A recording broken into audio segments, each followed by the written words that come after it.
Hey, look, it's that time of day when we bring it in. Troops, little from home, from quarantine show. David Thorpe is there. He's in Florida. And Michael Grange, live from Toronto. How are you, sir? I'm excellent. Thanks for having me on. It's great to catch up with you people.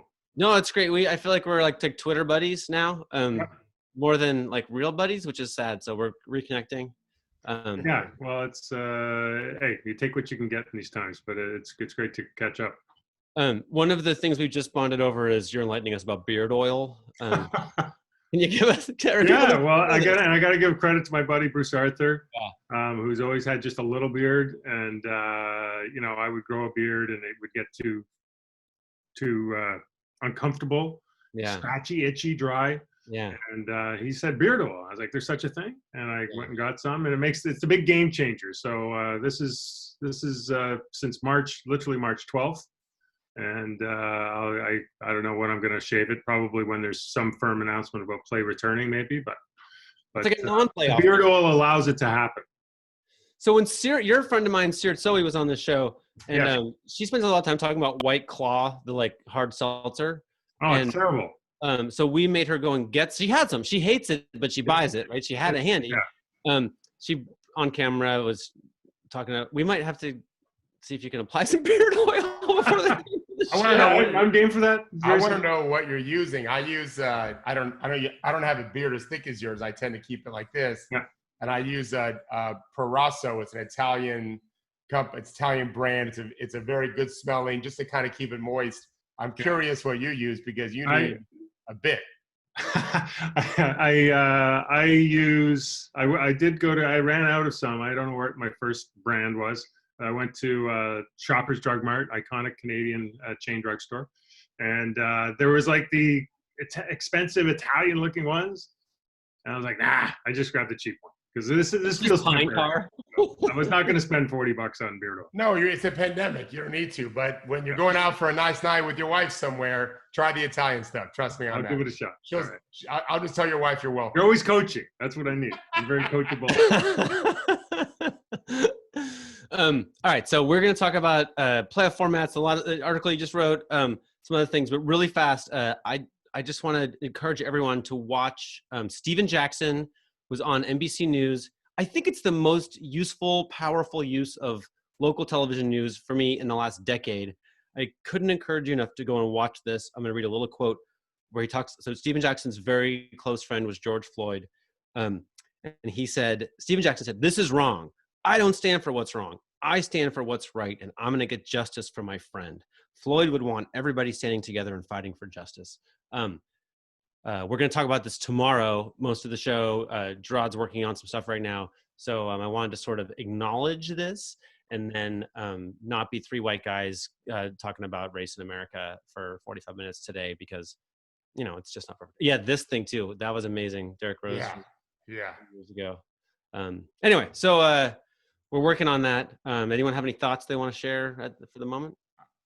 I'd like to say one thing, which is we're all the same species. Until we get that, which we don't clearly, I mean, everything else is small potatoes. We're all the same species. We're all the same. And just, we don't seem to get it.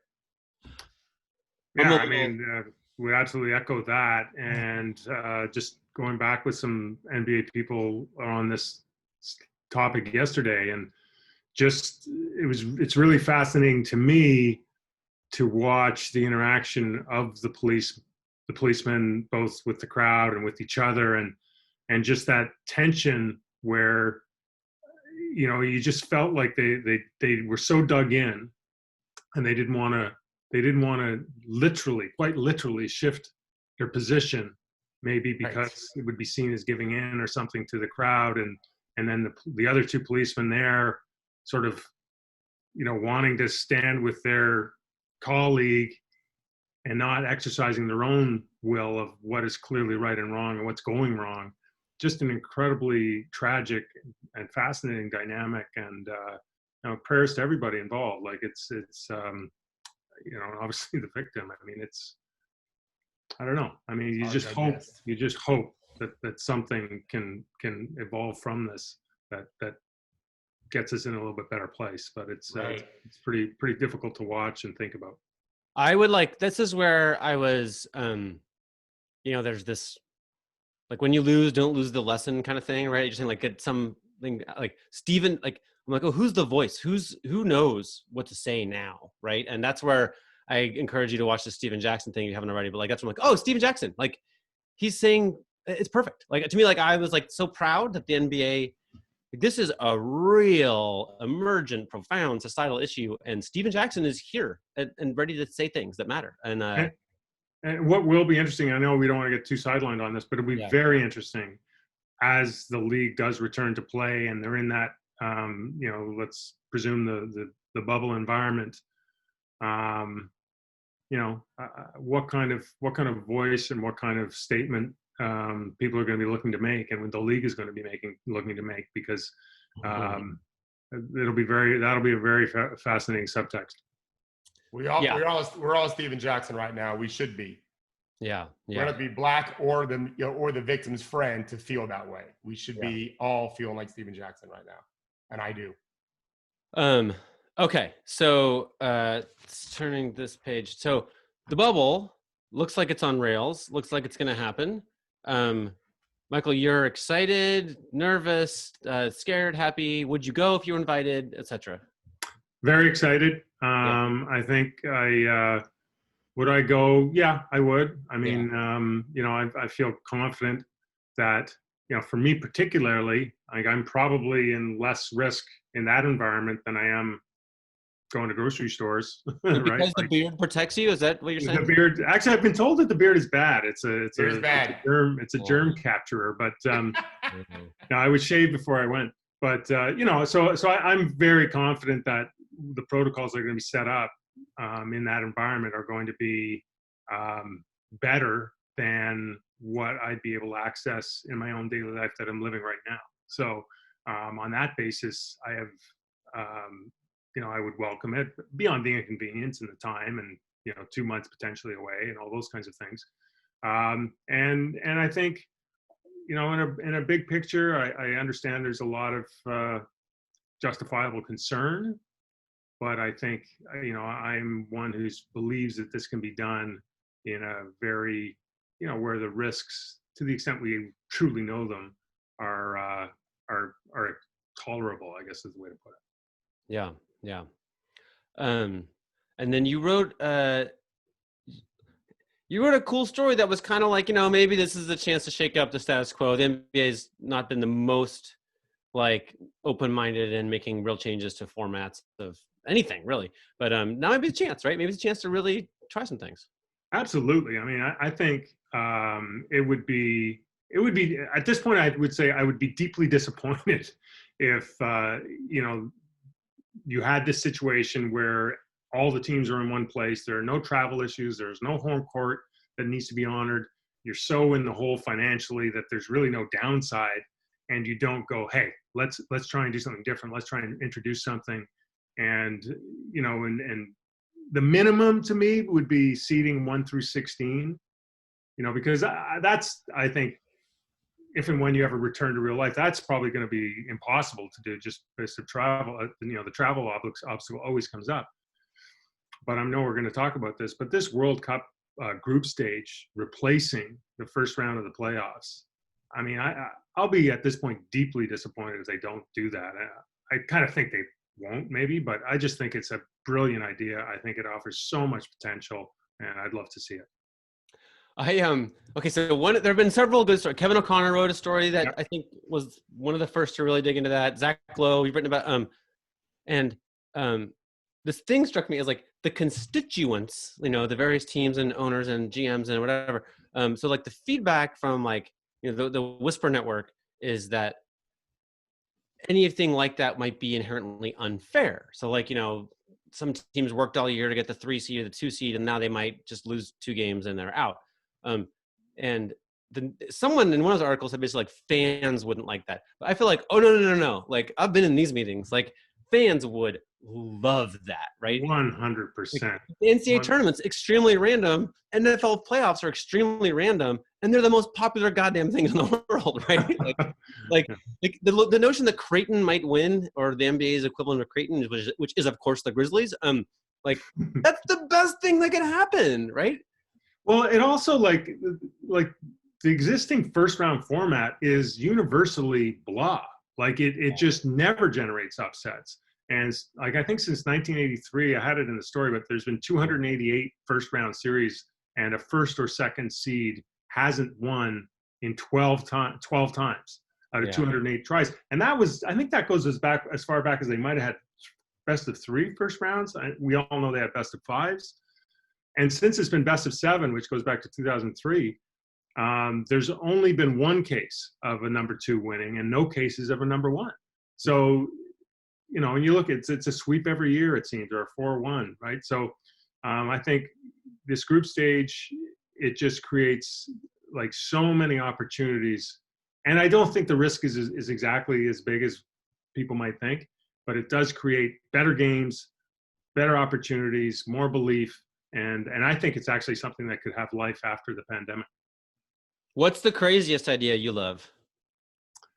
I don't really love that many of them. I know Zach Lowe talked about maybe grouping the bottom 7 teams, you know, like it's 13 teams that sort of separate themselves and have a play-in tournament for just those 7 teams. I don't like that idea at all. Why not?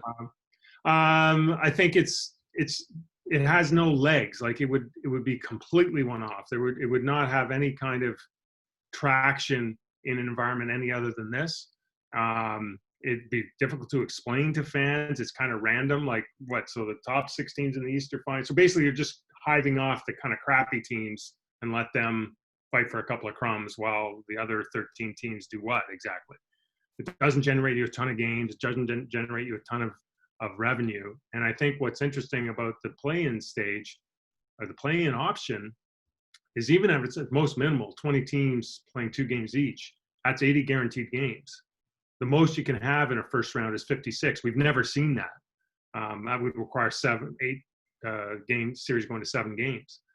And if you want to sort of make it so there's a little bit more certainty that the cream rises to the top, well, you could have the group stage where y'all play 3 games. So you're playing 12 playing games, and you get I think that generates 120 games for the league. And all of a sudden, you know, all those lost games that, you know, would be, let's face it, be mostly disinteresting, the worst part of the regular season, become pretty meaningful. And that's why I think it needs to be done. I think it needs to, and I think there is some options to create something like it going forward. I'm going to make a visual aid for the first time in the history of the show. I'm about to do a little bit. I'm very excited about this. All right, so it looks like I'm drawing an egg, and that's fair. It looks like a bad egg.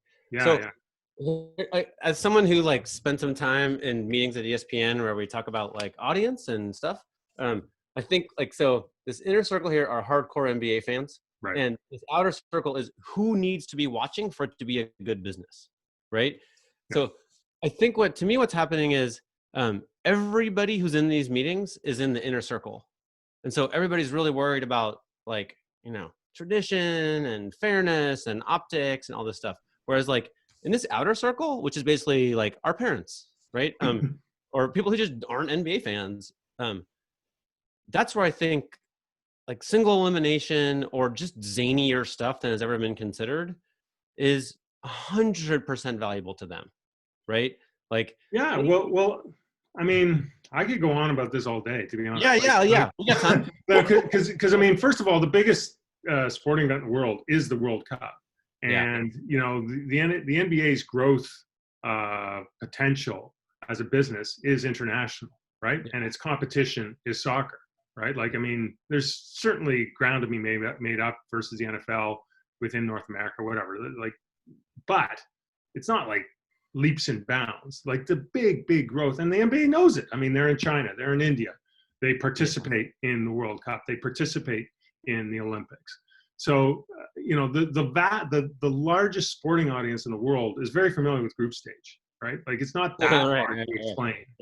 Right. Second of all, you know, if you look at the FIFA World Cup or the FIBA, the Basketball World Cup, they have flaws in their group stage. And I'm not a soccer expert, but having watched a few World Cups, There's a lot of cautious play. There's a lot of draws. It's all about just kind of getting, for the better teams, just kind of getting through. And once in a while, there'll be like a cracker game, where, things have lined up and teams really have to go for it. But it's still exciting.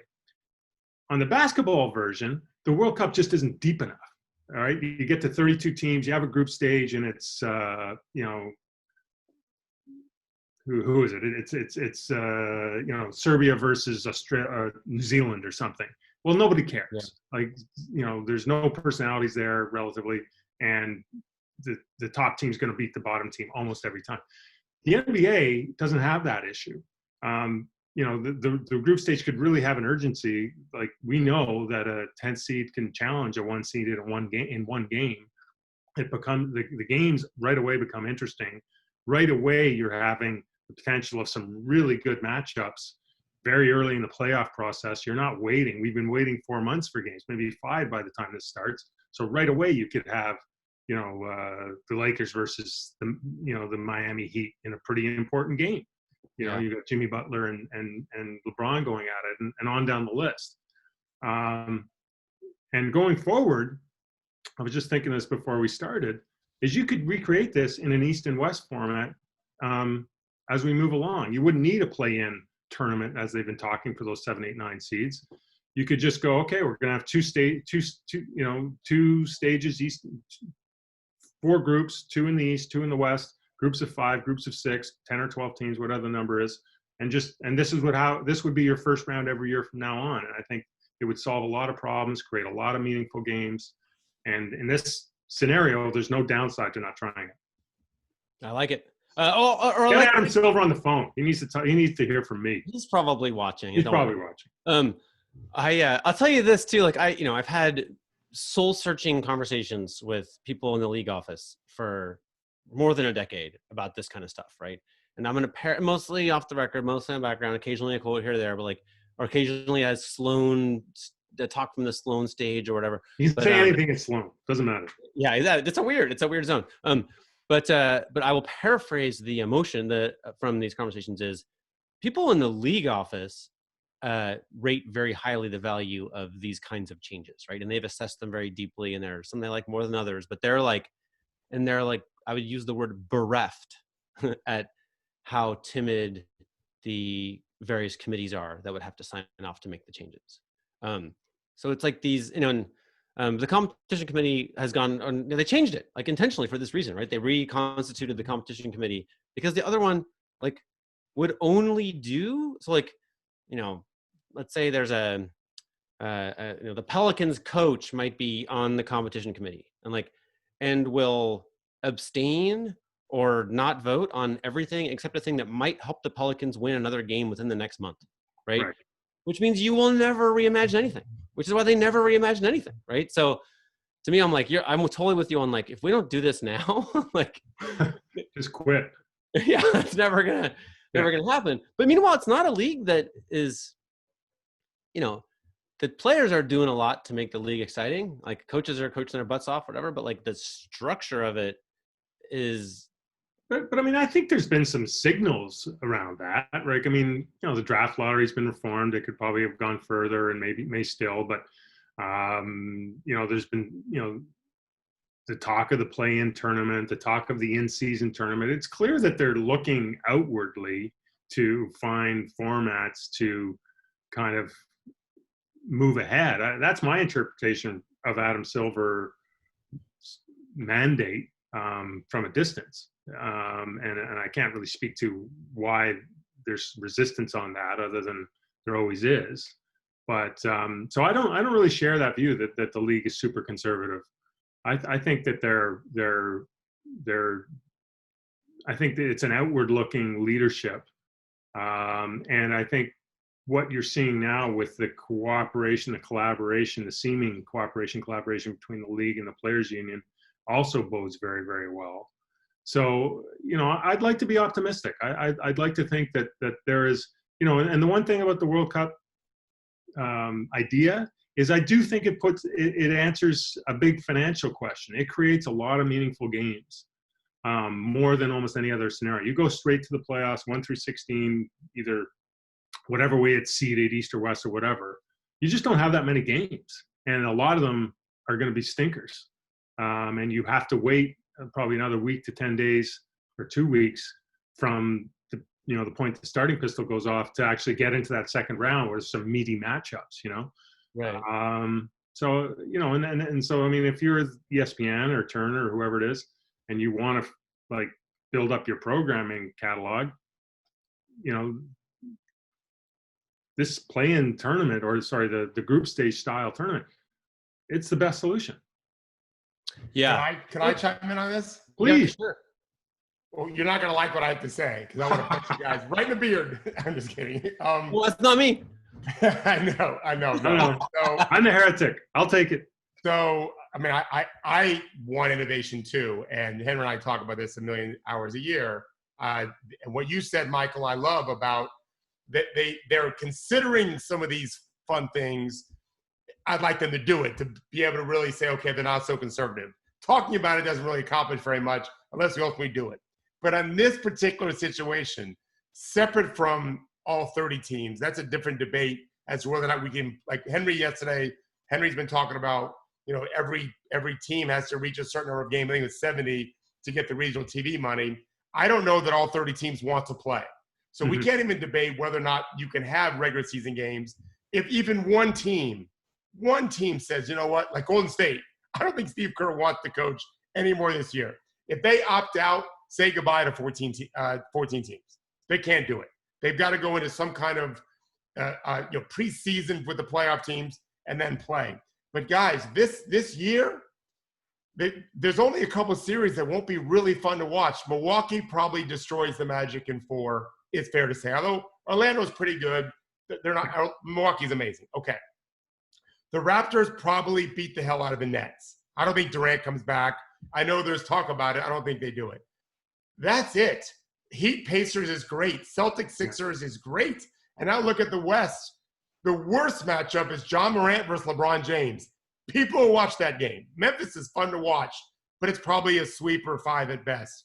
After that, I don't know that Luka Doncic can't figure out a way to beat the Clippers at least twice. The Rockets versus Nuggets, fantastic. And Jazz, Oklahoma City. We are loaded this year for having good matchups. I am all for changing long-term how we do the postseason. 1 through 16 World Cup format, I'm all for it. But I don't think we have to do it this year to make sure people will watch because 6 million people watched a very average documentary about one of the greatest players of all time.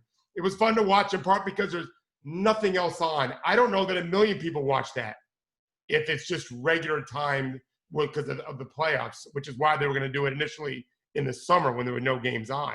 Go ahead, Henry. Well, you saw me do that thing, right? Like, Yeah. I know I do that. I've always imagined it, even when we're on the phone. I know what you're doing. Okay. So you're right, Dave. So basically, like they can do it. They could do it badly. They could structure it badly, right? We might even say, like, I could probably find for you an NBA preview article, maybe by us, every year for the last 20 years, saying that these playoffs are going to be amazing, including in the first round. Like that kind of rundown you just gave, like you can make a case like that every year.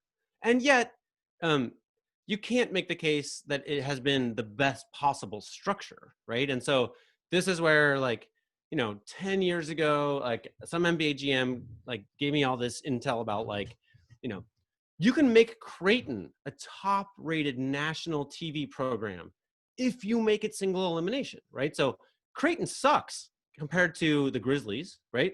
I'm sorry, Grizzlies, I'm lumping you in here. But just the structures. So there are different jobs here, right? The job of coaching Creighton, they're doing a good job. The job of recruiting, they're doing a good job. The job of making a good TV, and by the structure, like that's a different person's job, right? The people who have that job in NCAA are waxing the NBA, right? Like the NBA has not used the structure to make it more appealing. So we don't, Devin mentioned rivalries, like, and how changing this would upset rivalries. I'm here to tell you from exhaustive meetings about TV audience, the NBA doesn't have functioning rivalries, has barely any, like in a way that has a measurable audience effect. Basically, like Celtics Lakers has a bump in audience and almost nothing else. Like you may feel, I'm a Blazers fan. I feel like Blazers Lakers is a little special, but the audience numbers don't support it. Like, and on and on. Like, for a while we're like, oh, Miami, Cleveland, it's going to be epic. Like, no, it's not. It's not a big deal anymore. Like, nothing's a big deal. This is why TV ratings are so low. Like, we're not succeeding in making things that matter outside the little circle, right? So to me, like, yeah, we can continue to, we might have this luxury as a league to continue to have the ability to perform poorly in the job of structuring the playoffs in a way that doesn't. And by the way, when I went to the NBA with this GM's data about like, hey, if we just did single elimination, we could expect the audience to be up like triple. And the league was like, you don't know the half of it. Like, we're 50 years into looking into this. Like, we just can't fucking get it done, right? Yeah. Like, we're stuck in mud. They're still stuck in the same mud. Like, they know it. And then, Kevin Arnovitz, God bless him, he got an NBA executive to sit on the stage at Sloan and like elucidate some of what they talk about. And he got him to, he wrote a story about it. So like all of these crazy, interesting ideas, they're talking about it, but we know where they're stuck, right? The Board of Governors won't do it. So to me, I'm like, which is why the timing here is so special, right? I mean, it's like the pandemic. It's going to be an asterisk no matter what you're saying, Michael. No matter what. No, I personally, I'm not an asterisk guy. I think that it's going to be hard to win, but I just think that really that it's the question of downside, right? Like this league is financially has just been smashed, right? And so if you can create a format where you're adding more games that can somehow be thought of as meaningful. And David, you're right. There are some really interesting matchups as they exist, in those 3 to 2 to 7, 3 to 6 spots. There usually are, but they in themselves don't get compelling to gain 5, 6, or 7. And so in a situation like this, you're still going to have those games between, in this case, say Pacers and Jazz or something, because they're in the same group.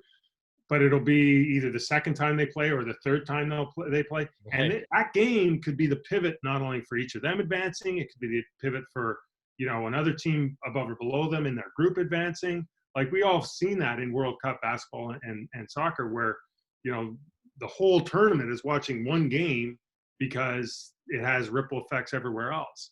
And really what you're doing, I guess if I'm thinking out loud, is you're eliminating those first 4 games in a 7-game series that even, it's all the preview, the prelude. You're waiting to get to game 5, 6, and 7.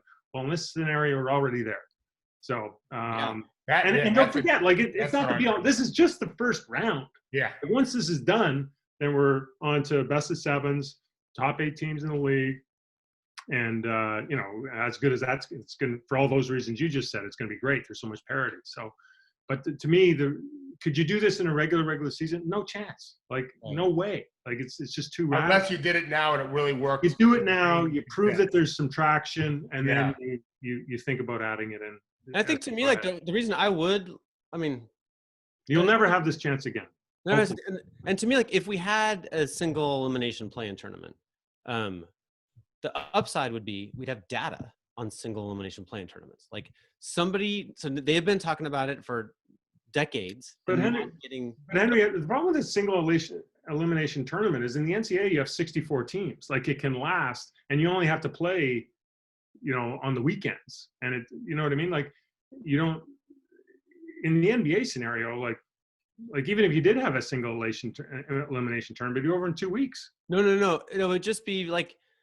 This year, the problem, right, is that the West is bunched around positions 7, 8, 9, and 10, right? Like just to solve that problem, right? So I see, just at the bottom of it, yeah. So to me, like that we don't right now. So we have people in meetings with economist data saying that single elimination games would increase our revenues by X per game, and the people listening to them don't believe it, right? So they would believe it. People don't believe the science. People don't believe data. I know. Where? This is all. I've never heard of that before. Everything left to talk about on planet Earth is that thing, right? Like, but I think if they had a game, like to me, the problem is, we just haven't tried very many things. We don't have good information on very many things, and so everybody thinks that change is too scary. It's like just try some crap. try 7 different things, right? Like, and then we'll have data on 7 different things. And inertia has been the enemy of all this for good reason. Yeah. But again, I go back to this truly is a one-off situation, a one-off environment, a one-off confluence of circumstances. And if you're not going to seize it, then like we can just stop talking ever about it, because if you didn't do it now, it's never going to happen. What if we did a combination, guys? Henry was just saying something that intrigued me. What if you took every team? If you look at the way that the numbers work in wins, we have 13 teams with 39 or more wins. They're clearly above everybody else. I mean, who is it? Yeah, the Sixers have 39, and then you've got the Rockets, OKC, and Dallas all with 40. So what if you did a single elimination tournament? You have to figure out the buys, whatever, for the other teams to play for those last 3 spots, and then the winner of that tournament and the finals loser are in. Plus, you do a consolation game to get between 3 and 4, like the Final Four. The losers of the semifinals have to play again to get that 3rd seed. That might be a fun way to kind of get single elimination and then win to the playoffs from there anyway. And it's very different, and it would be watched extraordinarily. It was extraordinary high level, I would think. Yeah, there's this guy, I'm forgetting his name, Roger Knoll. He made this score, like Knoll Scully. I think I'm going to tell this right. Like basically you can rate how stable every sport is, right? So football's very unstable. I could be mangling all of this. My memory's bad, but so basically football is very popular because they're a very limited number of games and they turn on the bounce of an oblong ball, right? So every second of every game you have to watch, because the whole season could be ruined with randomness, right? What casual fans love is randomness. Same with the NCAA tournament, right? Like you need LeBron to go down like 1 year out of 10 so that you feel you have to watch him every year out of 10 to make sure he doesn't go down, right? So meanwhile, like Zach's article, so if you're representing the big group here, like you need to just dump buckets of randomness on it, right? Soccer is a game of 1 goal, right? Basketball has a structural problem, which is it's 100 possessions and the best team almost always wins. It's a very stable game, which makes it very low TV ratings, right? Those things. So to me, like you're in Zach's article near the end, there's some kind of like leaky quote kind of stuff where he's like, basically, we're worried that this would not assure the best teams a path through. And it's like, those aren't your friends. If you're trying to save the business of the NBA, like you need to shut those people up, because that's a person who owns the Bucks, right? Like, I guess I'm going to disagree on that a little bit, because there's a classic debate, right? Where, are leagues best served by dynasties, or are they best served by, what you're describing, the NFL model? And I mean, I think a strength of the NBA is dynasties, and certainly I would argue in hockey over the years there's been that. It's gone from like the most dynastic sport to, once they got into a hard salary cap, it's probably the most random. But I think what you want, right, is a little bit of both. And I think what makes the NBA really compelling is you have this march by a guy like LeBron James into history. And we've all been watching it. We're invested in it. It's a generational experience. And we've just seen, say, with The Last Dance, how that resonates over time, right? And imagine if we had similar documentation of Wilt and of Bill Russell, and, that's all kind of lost in the mist of times, but that won't be a problem going forward. So I think the NBA does very well on that, is it allows people to buy into narratives that are kind of like, an HBO miniseries that kind of evolve over a decade. What it doesn't, and this is to your point, is there's, the NBA playoffs, it gets better as they go along. So what can we do to make the first round better? And the perfect storm would be super compelling, interesting games that really matter, sometimes involving top teams early in the process. But in the end, the cream rises to the top. And I think, again, going not to beat a horse that's very much alive, but which is it's a terrible thing to say, but not to. Let's watch Michael navigate this sentence. I was thinking what I was doing there, but But that's why I just think that there's so much potential in this scenario that I'm stumping for. So I'm intrigued. I'm intrigued with the scenario, Michael, for sure. Because it does deliver you ultimately 8 really good teams. Right. I would push back. This isn't pushing back on Henry. Henry's point is inarguable regarding the interest of a small minority in the overall majority. Premier League is won by the same few teams over the last few decades. The NFL has a few dominant teams all the time. Creighton has never made the Final Four ever, never even been close, right? It's the same team still ultimately winning in terms of the most money teams, the biggest superstars. That's why they're superstars. The blue chippers almost always win. It's extraordinary. But look at the NBA. The best team didn't win last year, in my opinion, because of injury. That's part of the game. Now we're gonna fight. I love Toronto. I thought Masai should have traded. They're the closest. I would agree. They are the closest thing the NBA's ever had to a Cinderella champion. Right, and it took a single lottery pick. Never happened. And they earned their wins fair and square for sure. Cleveland won they shouldn't have won. I could even argue maybe Golden State in the first year Golden State won. I don't know anymore if Cleveland wouldn't have won had Kevin Love and Kyrie played when they took him to 6 without him. The Spurs beat Miami. The Spurs were the number 1 seed. So they weren't a dark horse that way. But no one thought, including me, that they would win. Dallas beat Miami. This is all in modern times. So but they use like every one of those other sports you mentioned uses structure to increase randomness. So like right, but it's not happening. No, but hold on, it is Premiership soccer has the Champions League and it has the UEFA Cup. It has a million and it has they have a World Cup. They have those players are constantly in settings with single elimination, different formats. Right. Like there's a million different ways for an 11-year-old to tell his parents that he's not available this weekend because he has to watch this incredibly important thing, right? Okay. In the NBA, and this is not this is not a new topic to sports economists, right? This is decades of study, right? Like the NBA is the last dinosaur of incredibly grinding, stable, predictable contest. The structure is boring AF, right? 7 games is designed to guarantee the best team wins. Right. And that 11-year-old is tuning in when he has no idea who's going to win. So in football, it's like, think about the first, that weekend of the NFL playoffs when they begin, you can't invite anyone to anything. Like America shuts down. Right? I don't even watch football, but I know it's a waste of time to invite people to dinner that night, right? Like, it's the first round, right? The NBA doesn't come close to that. The first round of the playoffs is only this little circle in the middle. That's it. It's not even actually. Ben Aronson, he would say it in a more nuanced way, but he's basically like, it's borderline that an NBA playoff game is even outperforms a Seinfeld rerun. Like you have to get to the finals to be sure that it's really going to perform well as a TV product, which by the way is the whole fucking business. We need to do way better to use LeBron, a generational talent, to generate ratings and stuff, right? Like we have a few teams, a few players. We need it to be 16 teams, 30 teams that have some way to make it exciting, right? Well, that little egg analogy you mentioned, or piece of art, I should say. We can sign this later. I'll send it to you. That and Serge Ibaka's scarves art. They're too big.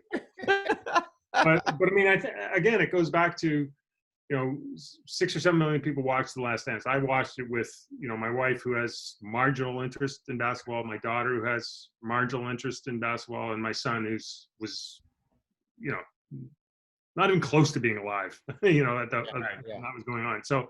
But we watched it all. And why? Because there wasn't much other choice. Right. And I think this is a great opportunity because, you're going to, by default, I think, Henry, you're going to get those non-traditional fans, those non-hardcore fans, because, they're just not, they're captive. There's not a lot of other great options.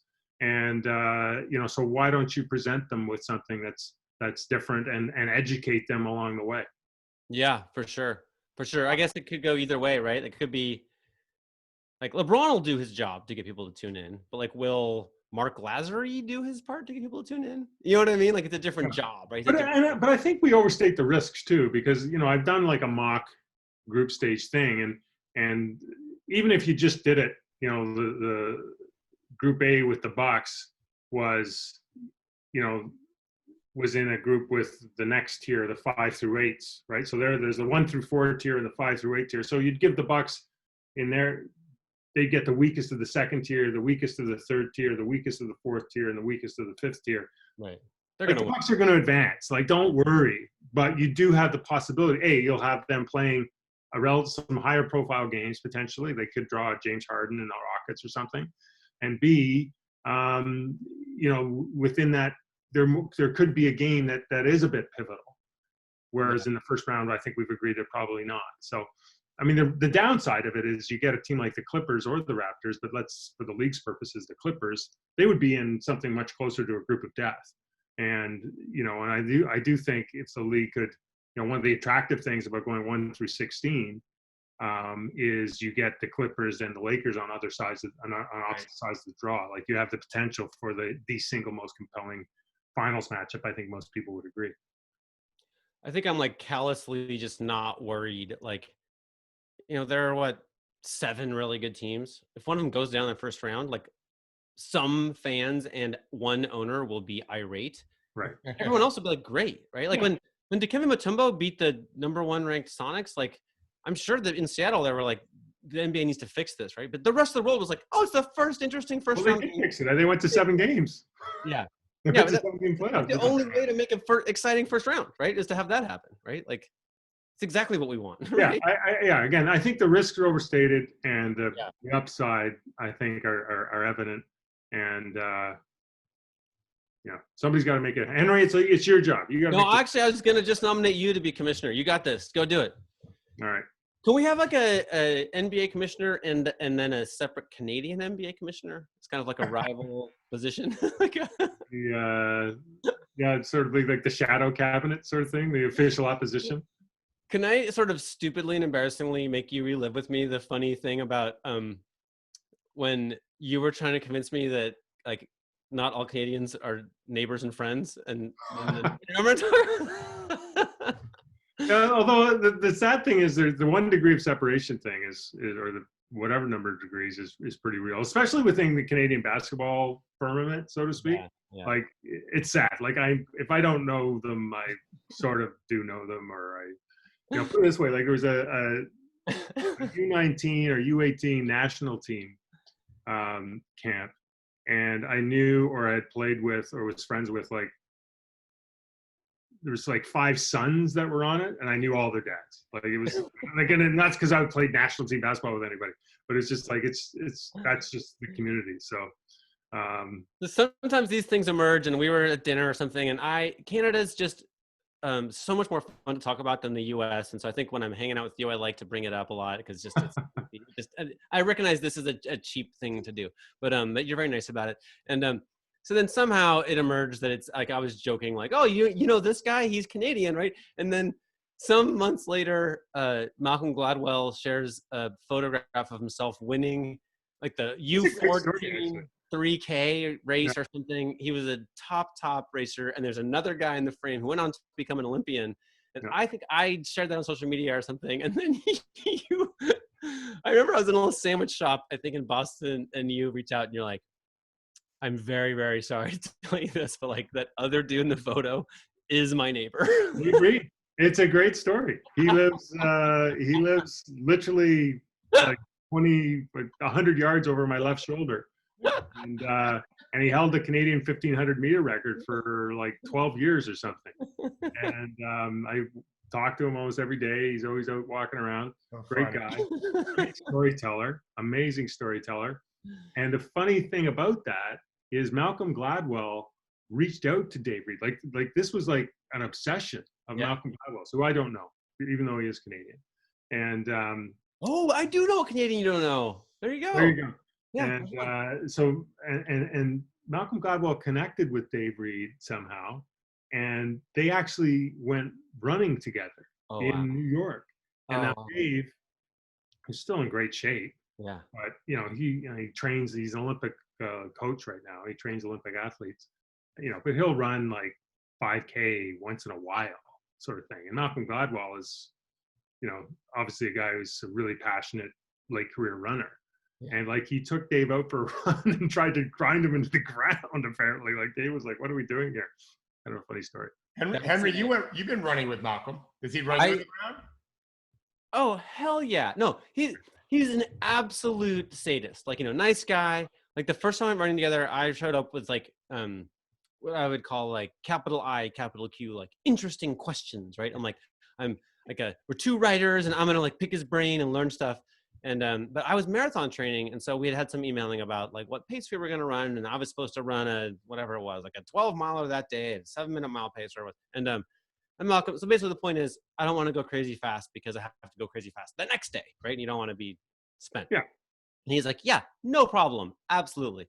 So we start out at whatever our desired pace was, which was a conversational pace. It was a pace where you could easily talk. So I bust out like interesting question number 1 and then interesting question number 2. And he kind of just, it gives me like, and kind of blows me off. And then we just go a little faster. And a little faster. And he has a condition where he doesn't like to run on the concrete because of, I think it's his feet or his knees, I forget, maybe ankles.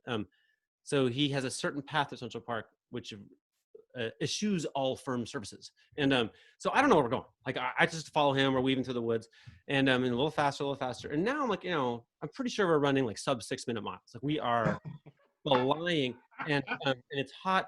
And we're going, at one point we go around the reservoir, people will know this, and everybody runs in one direction around the reservoir. We're going the other way. Right. So now I'm like a police chase. You're trying to. It's like a police chase of Malcolm Gladwell. It's like through the thing, like just, dying way faster than we talked about. And I'm suffering. He's a brilliant athlete, absolutely brilliant. He's older than me, but like I'm looking at his back muscles and it's like looking at a whippet or something. Like he's like this lean to run athlete.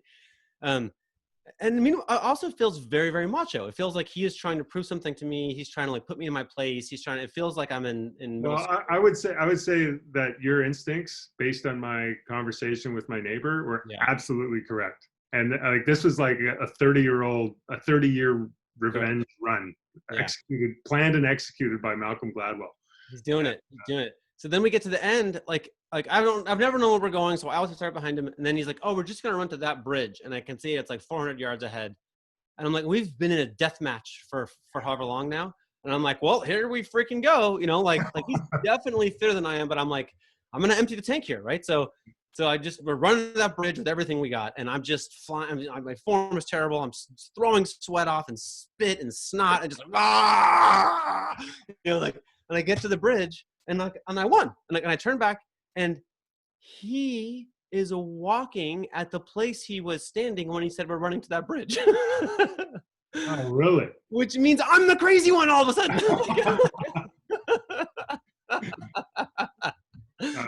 I'm the aggro one. You got played, bro. You got played. Oh, Malcolm Gladwell won a mind game against you. Maybe that's not surprising.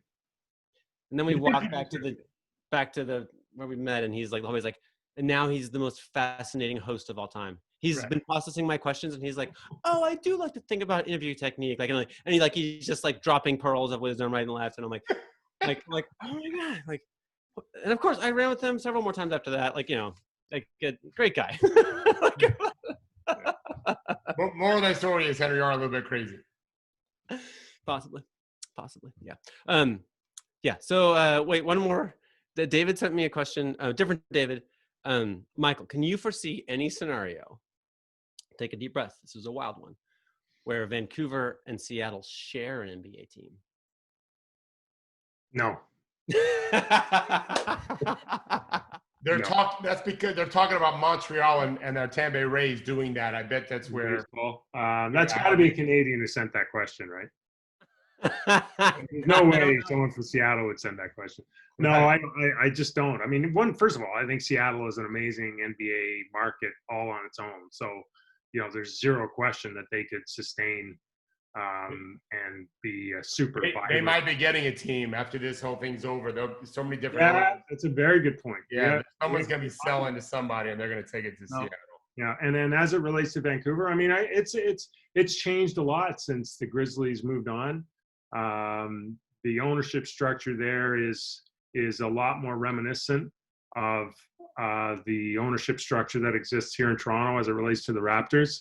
Can you So, explain that a little bit? Like what? I've always been a little well, confused you by know, not to go too deep into history, but when when the Grizzlies and the Raptors were born in Vancouver and Toronto, each of them were owned by these standalone ownerships that were not in partnership with the hockey team and the existing arena. They were both tenants, and they were basically in competition with the existing hockey teams. And in Toronto, that changed around 1998, which was also the time Vince Carter showed up. And so, you know, the ownership group was folded in, and it became something called Maple Leaf Sports and Entertainment. For a long time, it was owned by a pension company, like just the deepest pockets possible. Anyway, so you had two teams, one building, one fabulously wealthy owner, and you know, and a superstar landed on the doorstep. And that's why Toronto in those early days, the Raptors were able to leverage the financial might of the Toronto Maple Leafs, which is probably the richest, well, it's the richest hockey franchise in the world. Wow. In Vancouver, they never crossed that bridge. And so you didn't have that same synergy between the two existing franchises in one building. And this, people forget this, at this point, the Canadian dollar is about 65 cents. I was trading like in historic all-time lows. And so, and then the Grizzlies were terrible. They drafted terribly. They missed two different chances to acquire Steve Nash, who was kind of would have been a hometown hero. And so when it came time for Michael Heisley to, you know, pull his heist, there was very little resistance. So, and that's why Vancouver didn't work. I think if they were to revisit Vancouver, the ownership group behind the Vancouver Canucks, the NHL team, is very well heeled. The market itself is much more richer. It's much more international. It's got this whole Pacific Rim, Asian Rim connection, much like Seattle. And you know, I think if they did put an NBA team there, it would have a much higher probability of succeeding. Interesting. It's bigger too, right? I mean, the city's just grown. Yeah, it's grown. I mean, you know, it's still, yeah, it is. I mean, it's populous, it's wealthy, it's international. You know, it's got a building. I mean, they probably need a pretty heavy renovation.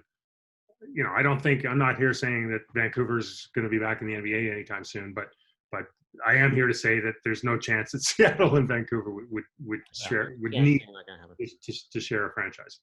All right, so our sacred tradition to end the show is Gerard Hector joins us for better questions than we asked during the show itself. Gerard, are you there? There he is. I am here. Can you hear me? You're not very focused. You're a little out of focus today, Gerard. What's going on? There he is. I have no idea. Wait, I can. Oh, there it is. All right, we're all good. Michael, good stuff. Thank you. You know, I feel like because we're all fans of like using this opportunity to reshape this league and make it better because we love it so much. I feel like we're nibbling around the edges a lot. If we do a wholesale change, and I know Coach is a big fan of this. I think Henry, you are too. If we go to this academy system, right? Every team has an academy, which is like part of the G League process, whatever. I know that doesn't go with our whole like notion of education, but you get these kids in when they're 8 years old. We do it up that way, and then we can have, you know, like a UEFA style tournament that's only for the 20 and unders or whatever. And then we have that break in the middle of the season. Like, you can do so many different things. And I just feel like this idea of, well, we've always done it this way. And to Henry's point, they don't trust what actual data says, like, means we're just going to keep getting these nibble around the edges ideas. And it's just going to be whatever. We are what we are. Well, I mean, I would say this. I mean, you know, Europe has a lot of things figured out, right? Like, you know, Paris is the only city in the world that's finished, is the expression, I think. Mm-hmm. And so when you look at soccer, which is the longest running, maybe the sport with the deepest roots, maybe outside baseball, and, you know, they quite rationally arrived at an academy system for their development program, right? And you know, they go out and identify. You know, I think that the opposition to that would be the entire minor sports industry. Forget just college, yeah. Right? But I mean, basically, if you're an elite, my understanding, you know, if you're an elite soccer player, and it doesn't have to be in Europe, right? They'll go find you all over the world, and you know, your family, you don't pay for anything anymore. Like you're brought into the IX system or whatever it might be, and they kind of, they're invested in your development. And then everyone else who's not in those systems is playing soccer for fun, which is probably the smart idea, right? Whereas over here, we're all paying money hand over fist to keep some dream alive that's everybody but us knows isn't true. The soccer players at Oxford are going to be economists. The ones who are going to be soccer players are down the road at Arsenal. Not at Oxford, right? Yeah. But it's super interesting. And I've thought about the same thing in hockey too. I mean, it's the most effective way for a professional sport to exist. I just think there's just so many vested interests because we've never had that system here. And too much money, right, already exists with it and the NCAA and everything else for it to be like, because people would literally have to lose their jobs, right? Because there's no more money coming in there. Right. Like there'd be no, I just don't, I like it. Like I believe me, my son plays competitive hockey here, and there's many times I've said, man, I wish somebody would just come along and tell me that, if he's good enough, we'll take him. You don't have to worry about it. And if he's not good enough, you just go play for fun and save your money. Yeah. I know the Canadian commissioner of the NBA, if that helps. That's right. I don't know if he could help you in this situation. All right, we're almost out of time. Anybody, any last thoughts? Anyone? I'll just throw something quickly on, because Draw and I have talked about it too. There's many problems with the academy format, mostly to just be operationally. We're already terrible in America anyway at exploiting young athletes. It'd be just way worse if you did that, because in Europe, as somebody who's involved in European soccer to some degree, those that don't make it far as professionals and then also don't have an education are really in trouble. So if we found a way to partner the academy format with an educational format, it would be incredible as long as it was run right. But the idea that NBA teams care about the education of youngsters, we know that's not true. And so we would have to have some kind of government interaction or intervention really to ensure that we're developing young people beyond just their sport, so that they get the knee injury or they just don't grow or aren't good enough. They're not just thrown to the wolves in a sense. We're developing them as people. If we could do that, then it's fantastic. I mean, that's for sure, but like we just need to do better than now for it to be worthwhile, right? Like, I mean, and just to build on David's point there, like one thing we are a little bit guilty of is we're so focused on the flaws of whatever existing system we have. We ignore the flaws sometimes of what's out there. And you don't have to look very hard on the Google machine to find, bidding wars for 8-year-old soccer talents and all kinds of manner of corruption about, international players being hustled through back channels, for what seems like a very elegant development system in soccer. So, greed is, it's not just a North American thing. Right. Judy, Draw, David, Michael, thank you all very much. Awesome. We'll be back here tomorrow to be the Draw Show. This was fun. Be safe, everyone.